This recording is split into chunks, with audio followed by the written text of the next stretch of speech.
Ahora. Sí. Quiero consultarle cuál es el rol del peronismo dentro de este momento de crisis tan profunda y si puedo, dos no. Es una. Entiendo que no. Ok, bueno. Después de que si hay tiempo... ¿Cuál es el rol entonces del peronismo, digamos, activo en este momento? Es muy difícil definir el peronismo porque estamos atravesando una crisis dentro de nuestro espacio del peronismo. Decirte qué sector del peronismo, hay muchos sectores diferentes que tenemos origen peronista.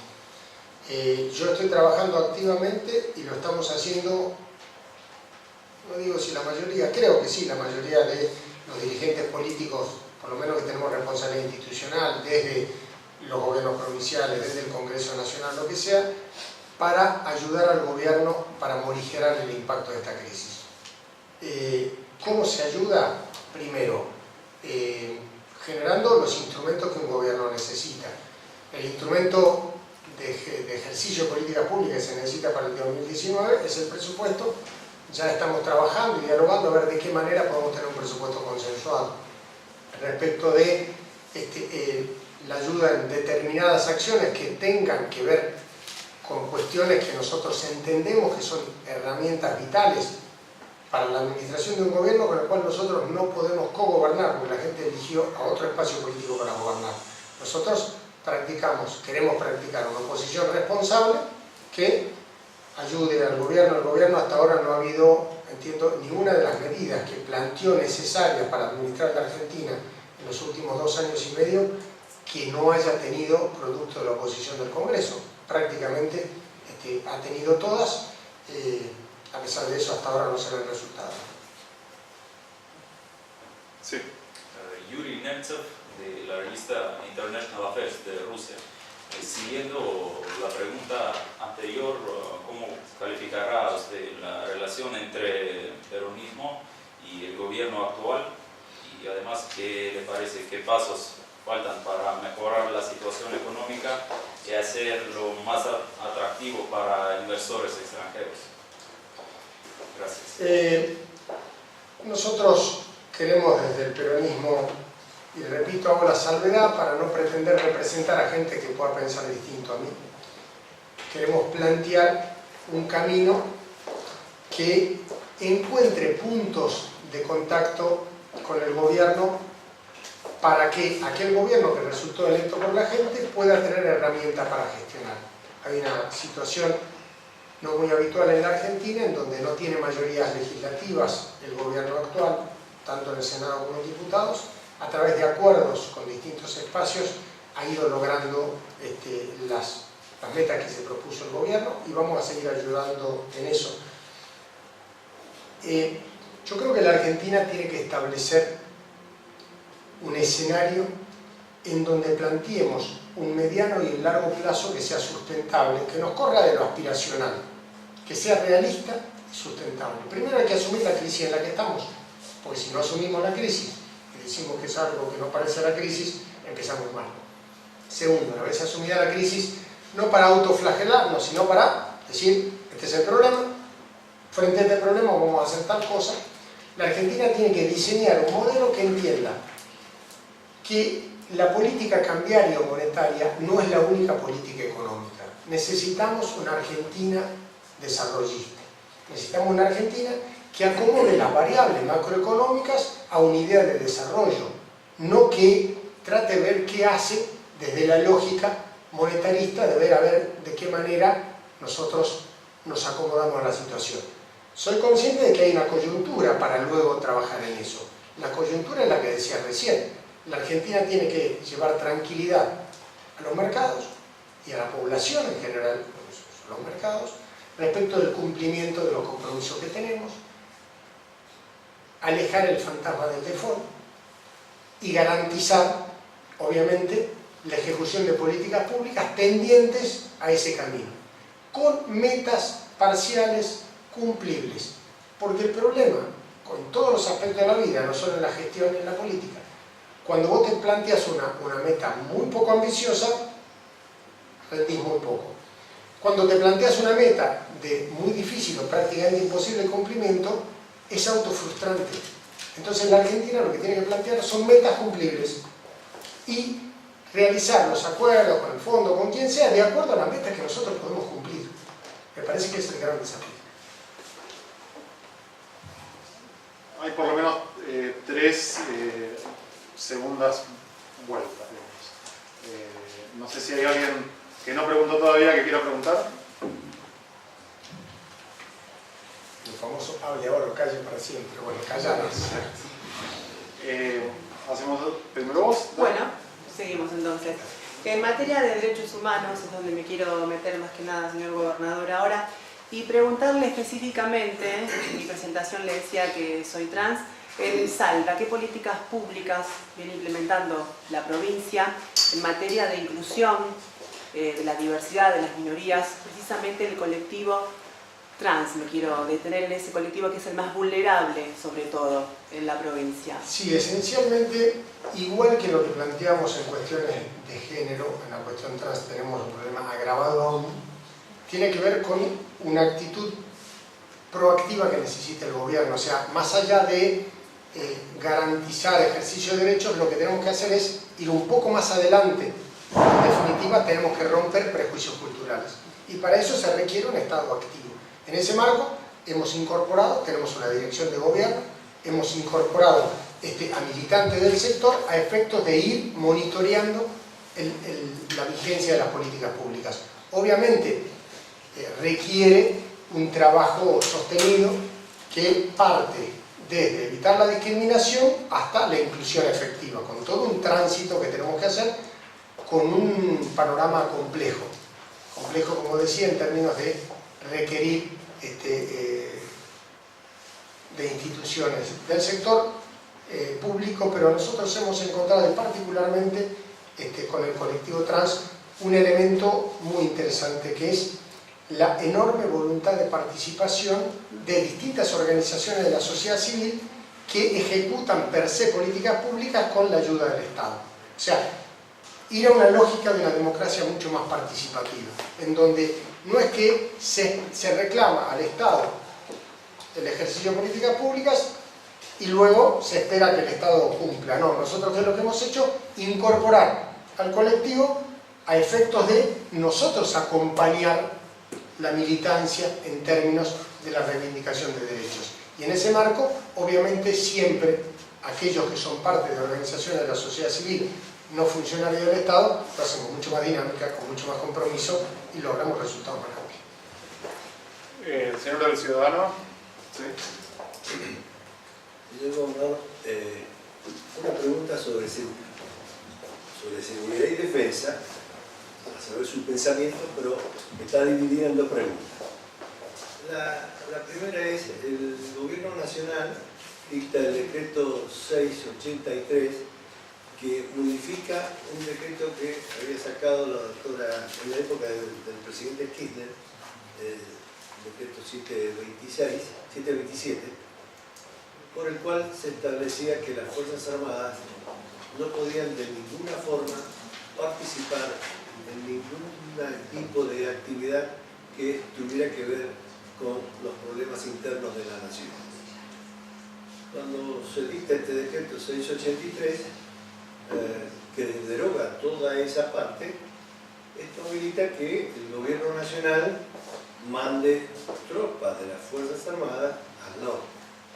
Y especialmente usted es titular de una provincia fronteriza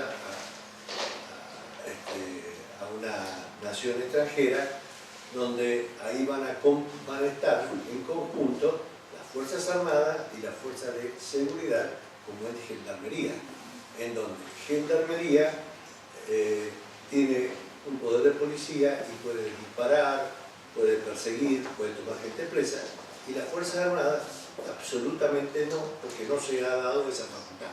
Entonces se presenta una contradicción muy grande, donde si de repente aparece un narcotraficante, algo así, intentando penetrar la frontera y disparando, las Fuerzas Armadas nuestras tienen que salir corriendo, porque no tienen poder o facultad para responder. Es la primera pregunta, su opinión de cómo ha quedado la seguridad y defensa desde ese punto de vista. Y la otra es, ¿qué opina usted del autodesarme, ya referido a las Fuerzas Armadas, del autodesarme que viene haciendo la Argentina en los últimos 30 años? y en donde los países que tenemos al lado, como el AIB, Brasil y Chile, viven permanentemente adquiriendo equipamiento para sus Fuerzas Armadas. Respecto de esto, lo que modificó el decreto del actual gobierno fue otro decreto del anterior gobierno, ambos reglamentarios de leyes que en la medida en que ambos decretos no vulneren el texto y el espíritu de la ley, en definitiva pueden cambiar la política, porque de eso se trata, en términos de su competencia. La ley establece la habilitación, no digo el decreto ni el anterior ni el actual, la ley madre exactamente establece la habilitación para tareas de logística. En la medida en que las Fuerzas Armadas puedan realizar tareas de logística al servicio de las fuerzas de seguridad que tienen esa responsabilidad, me parece que logramos un nivel de coordinación operativa que puede ser muy, pero muy interesante. Lo digo del conocimiento de causa de vivir en una provincia que sufre de ese flagelo y lamentablemente el control de fronteras, el control vinculado al contrabando y al narcotráfico no, digamos, lo tenemos vedado como competencia provincial, entonces pues termina siendo un espectador de lujo que no poder realizar, más allá de que nosotros avanzamos muchísimo en lo que es el narcomenudeo a través de una política muy agresiva en la materia, en materia del narcotráfico global, digamos, en términos generales no podemos avanzar. Entonces, en ese marco, a mí me parece positivo habilitar tareas de logística para que Fuerzas Armadas puedan asistir a fuerzas de seguridad. Y creo que el abastecimiento, yendo a la segunda parte de la pregunta, y la actualización en términos logísticos se debe hacer justamente saliendo de la hipótesis de conflicto armado, con una guerra tradicional con países limítrofes, como tradicionalmente se pensaba en el siglo XX y antes que eso, y generar una interacción en términos de asistencia logística que pueda permitir sostener equipamiento y fundamentalmente servirle a la sociedad en el mientras tanto. Y cuando hablo de logística hablo desde desastres naturales hasta a gendarmería con el tema del narcotráfico y hasta otras cosas. Me parece que hay que refuncionalizarlo, pero para eso hay que reequipar también, porque si no, no tenemos con qué asistir logísticamente a nada. La colega que está al lado de Mariano, que iba a hacer una segunda pregunta. Sí, yo te quería consultar por el tema del presupuesto. Los gobernadores algunos gobernadores estuvieron reunidos en el CPI, que no estuvo, algunos otros tampoco. Quería consultar si hay una estrategia conjunta entre los gobernadores o si dentro de estas reuniones bilaterales que hay con la Casa Rosada, digamos, cada uno tiene estrategia. Va a ser, por la naturaleza del debate, va a ser muy difícil unificar posiciones. ¿Por qué? Porque en el presupuesto, más allá de grandes ideas, se discuten cosas concretas. Entonces, aparte, con un aditamento, nosotros podemos, un aditamento especial, nosotros podemos colaborar dando algunas opiniones, pero el presupuesto lo votan los legisladores nacionales, no los gobiernos provinciales. Y más allá de la influencia o no que tengan legisladores, yo siempre he rechazado de plano, aquellos que me conocen, porque me han escuchado infinidad de veces decirlo, jamás le he dado instrucción al legislador ni se la daré jamás en mi vida, porque yo creo de verdad en la división de poderes, sino para qué los elegimos, sino directamente que nos pregunten a los gobernadores y nosotros damos nuestra opinión. Como hay componentes de tipo local, las políticas públicas van a impactar de una manera diferente en la Patagonia, en el Cuyo, en el NOA, en el centro, en el litoral. Entonces, pretender unificar posiciones va a ser muy difícil. Sí hay un marco mayoritario de acuerdo a la necesidad de que sí, hay que dotarle un presupuesto al Poder Ejecutivo. Hay que conversar y llegar a un presupuesto común, que como decía recién, no va a ser el 100% como plantea el gobierno, ni el 100% como plantean, por en este caso, gobernadores y legisladores, sino será un adecuado punto intermedio. De eso se trata el consenso, porque no hay posibilidad de consensuar algo en donde alguien diga esto es así, o está a favor o está en contra. Eso no hay consenso, hay aceptación o rechazo.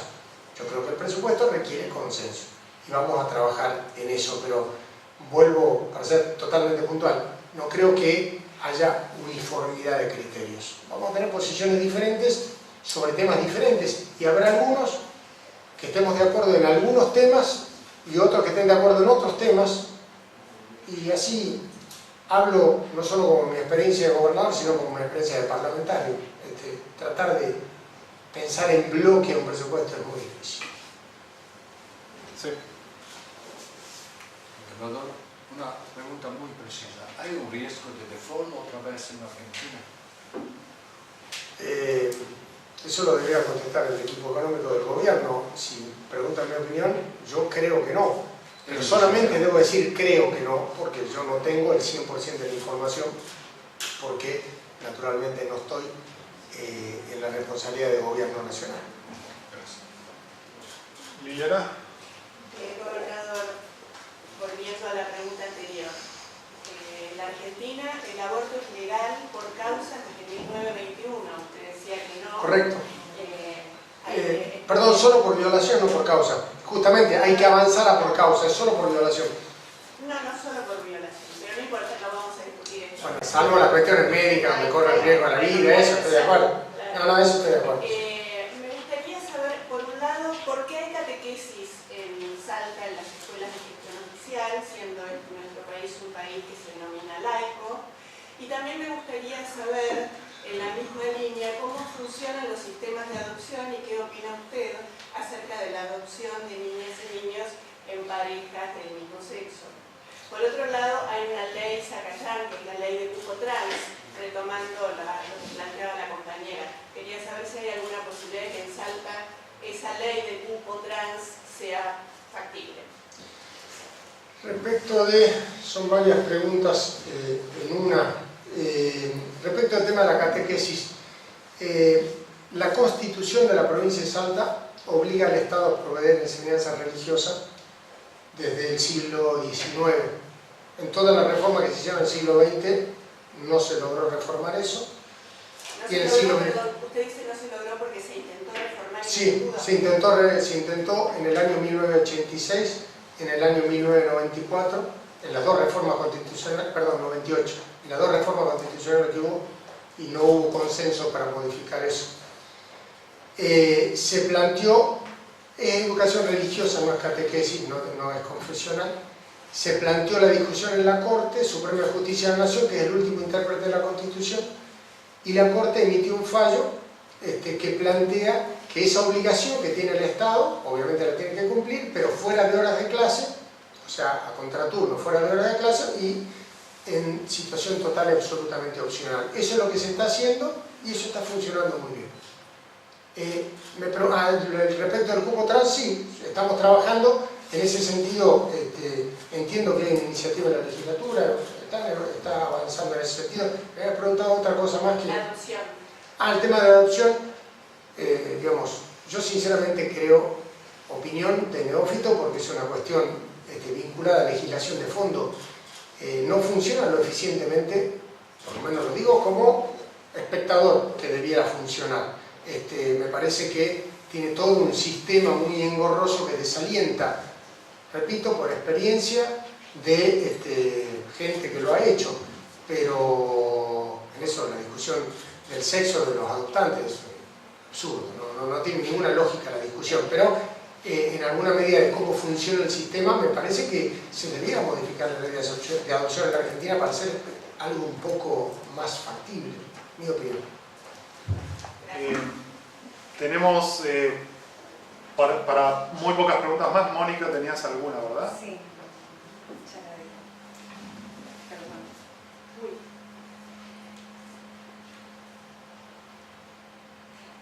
Hasta ahora, gobernador, usted se mostró dialoguista con el gobierno nacional para el presupuesto 2019. ¿Cuál es su límite? El límite es naturalmente los intereses de la provincia y la razonabilidad. Digamos, yo soy gobernador de Salta, entonces tengo que defender los intereses de los salteños. En un delicado equilibrio de, por defender esos intereses, no terminar destruyendo los intereses de la nación y a la postre que eso termine impactando en los salteños. O sea, mis límites son los salteños, no tengo otro límite. Y entiendo que hay que ser razonable. En una Argentina en donde se plantea la necesidad de llegar al equilibrio fiscal a través de reducción del gasto. Yo digo, sí, vamos a acompañar, pero nos vamos a sentar a discutir ítem por ítem a dónde vamos a reducir el gasto. Pero queremos incorporar elementos. En la Argentina también hay que discutir el ingreso, no solo el gasto. ¿Por qué? Porque me parece que nosotros tenemos sectores de la actividad económica argentina que o pagan poco o no pagan impuestos. No solo estoy hablando de evasión, estoy hablando de elusión, estoy hablando de regímenes fiscales que establecen determinados privilegios respecto de otros. Entonces, ejemplo puntual. En bienes personales, habiéndose eliminado renta mínima presunta, los bienes personales de una persona física pagan impuestos. Los bienes personales de una persona jurídica no. ¿Por qué? Entonces, ese tipo de cosas, por ejemplo, nosotros todos coincidimos en que debíamos, como íbamos a reevaluar el valor de los bienes, debíamos bajar la alícuota a efecto de no generar un impacto realmente muy disvalioso. ¿Qué pasa? Modificamos la alícuota, la bajamos de 0,75 a 0,25, por ejemplo, en bienes personales, y no hicimos el revalúo. Entonces, terminamos bajando los impuestos, no subiendo los impuestos. Y lo peor es la lógica regresiva, porque seguimos sosteniendo impuestos que pegan al consumo en otros lugares, que se reparten, entre comillas, inequitativamente a todos los sectores, y aquellos de más recursos, a través de bienes personales, lo menos regresivo, los bajamos. Entonces, me parece que hay que discutir algunas de esas cosas. Y sin ánimo de, digamos, generar crecimiento de la presión tributaria en aquellos que pagan. El planteo, ¿cuál es? La presión tributaria respecto al Producto Interno Bruto en la Argentina está en el orden del 36%. A cualquier persona que pague impuestos en la Argentina nos preguntan y yo digo, yo estoy pagando más del 36% de impuestos. Bueno, hay algún sector que está pagando menos. Entonces, hay que generar convergencia. Hago una última pregunta, Sí, por favor, hubo unos episodios con algo de violencia cuando una agrupación tradicionalista, los gauchos de Güemes, creo que se llama, tapó pañuelos de madres de Plaza de Mayo en plazas de Salta. ¿Los pudieron identificar? ¿Hubo sanciones? ¿Cuál es la política del gobierno provincial ante este tipo de abusos? Me parece que nosotros tenemos que desalentar toda forma de violencia y fundamentalmente eliminar el concepto de la tolerancia como umbral. Digamos, nosotros lo que tenemos que plantear es aceptar la diversidad, no tolerar al que piensa distinto. Porque tolerar significa que no lo aceptás, de última, lo ponés en una especie de freezer. Y creo que en ese marco, lamentablemente, lo que nosotros vivimos es una espiral de la incitación a la violencia prácticamente ilimitado. ¿Cuál es el planteo para mí? Tenemos que superar esta grieta que no es de una agrupación política con otra, es de argentinos contra argentinos sistemáticamente. Entonces, me parece que una agrupación tradicionalista que vaya a plantear sus reivindicaciones en contra de una organización de derechos humanos que plantea una cuestión es repudiable. Que vaya así, qué sé yo, destruya un monumento público que reivindica algo, también es ir violento en contra de otro. Me parece que hay que bajar los decibeles de la confrontación en la Argentina y creo que esencialmente el desafío nuestro es salir, cambiar de meta, del umbral de la tolerancia hay que ir al umbral de la aceptación de lo diverso. Esa es la única manera en la cual vamos a ser una potencia. La virtud de la Argentina es nuestra diversidad. El problema es cuando partimos de la base de prejuicios. Entonces, todos estamos llenos de prejuicios. Entonces, vos tenés prejuicios, algunos tienen por género, otros tienen por situación socioeconómica, otros tienen por situación geopolítica. Digamos, yo soy consciente, yo soy salteño, entonces quiere decir que sos conservador, que está en contra de esto, que está a favor de esto. Y yo soy salteño, porque nací en Salta, estoy feliz de ser salteño, pero puedo tener mis ideas diferentes a las que tiene otro que está al lado, como probablemente otro que está en otro lugar. Por eso digo, me parece que hay que abrirse un poco la mente en serio. Y la forma de hacerlo, a mi juicio, es avanzar desde la acción, lo hablamos con el tema trans, por ejemplo, el tema central, cómo nosotros desde el Estado generamos un mayor aceleramiento de determinadas políticas públicas, que es como, por decir en alguna manera, lo que en su momento se planteaba de la representación igualitaria. Es necesario hacerlo, y cuando hay prejuicio cultural, sí. Si no hubiera prejuicio y seríamos en una sociedad tan evolucionada, no habría necesidad de cupos, pero la Argentina todavía no lo necesita. Bien. Se activaron algunas, y no tengo problema. Tenemos Dos preguntas más. dos preguntas más y cerramos, por favor. Primero, Uki. Usted recién mencionaba de que van a haber zonas que van a estar protegidas de monte, por el tema de que no se desmonte allí. Sin embargo, yo estuve, por ejemplo, la semana pasada en la zona de Cuchuy, de una comunidad Uchi, que ha sido afectada por desmontes que ocurrieron en las últimas semanas, ¿no? A pesar de la moratoria de que no se puede desmontar. ¿Qué respuesta puede haber para aquellas comunidades que pierden el monte donde están viviendo, más allá de que haya zonas en la provincia que no se... No, los corredores biológicos van a estar en toda la zona de la provincia. Esencialmente, el 90% de la incorporación del último 1.400.000 hectáreas que pusimos, no miento, no el 90%, porque hay alguna otra zona que es Yunga, que técnicamente no es Chaco. El 80% están en el Chaco salteño, en ese lugar, porque la idea es generar corredores biológicos ahí. Respecto de los desmontes realizados fuera del marco de la ley, eso es delito, como en todos los lugares del mundo, y están funcionando las distintas instancias administrativas y judiciales, porque estamos hablando de delito, para que aquellos que cometieron delitos paguen su responsabilidad. Pero eso está fuera de la política pública, es delito como cualquier otro delito que debe ser penado por la ley. Pero para las comunidades... Trabajamos en corredores en la zona, y particularmente en la zona de Cuchuy tenemos algunos lotes fiscales que están en zona de ahí, que en alguna medida pretenden ser un amortiguador, así que se está trabajando con ellos. Por favor. Ahora sí, última. ¿Sí? Bueno, Una... Breve, por favor, la pregunta. Sí. Bueno, breve. Sobre política inmigratoria. ¿Cuál es su opinión? Dado que existen dos posiciones en el Congreso, una que dice que tiene que ser amplia, que lo sostuvo Pichetto, para que no se pongan restricciones, y otra que dice que deben existir restricciones porque de por sí tenemos una población que está bajo el límite de pobreza, etcétera, etcétera, y los que vienen a incorporarse a ese sector. Y, como apéndice de esta pregunta, la inmigración musulmana, situación que se ha convertido muy grave en Europa, porque están entrando a dominar determinados pueblos o ciudades e imponen su religión e imponen su política en contra del Estado. ¿Y qué opinas sobre la inmigración musulmana en la Argentina?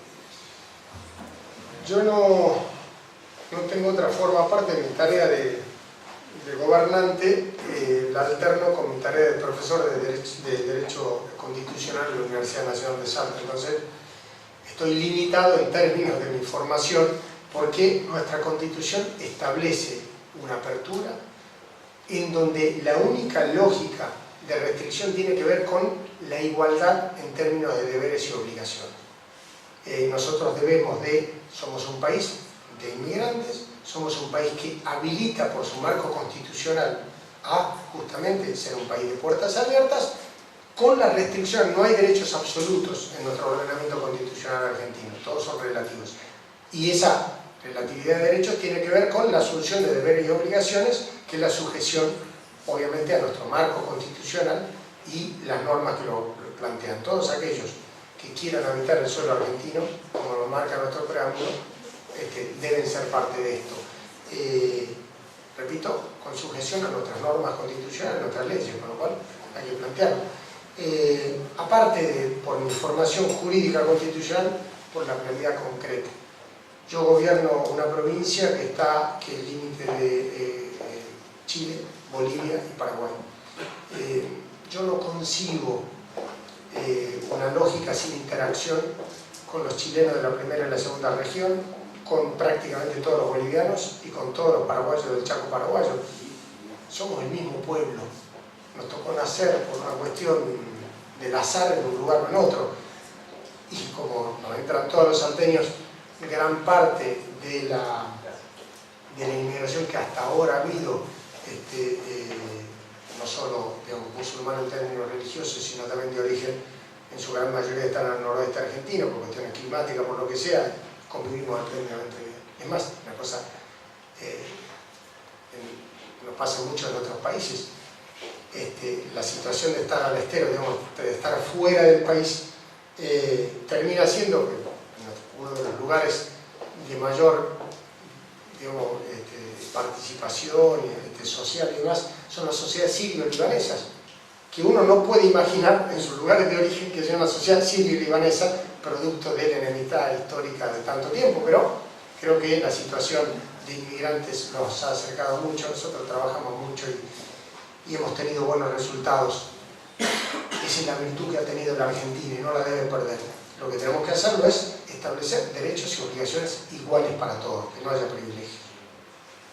Quería hacer una pregunta. Ultimísima, sí, dale. Bueno, yo particularmente a quien represento, ¿no? Por ser referente un poco de los medios y además de la comunidad trans, me siento en este compromiso de volver a preguntarle a lo que tiene que ver con la comunidad trans de Salta. Me llega mi información de que en Salta denuncian que hay violencia institucional por el Código Contravencional, a raíz del cual el Código 114, que habla de la oferta y demanda de restitución, eso lleva a generar violencia por parte de la policía, que bueno, ha habido casos de maltrato en algunas personas trans, y entonces ellas están reclamando si se puede derogar ese artículo.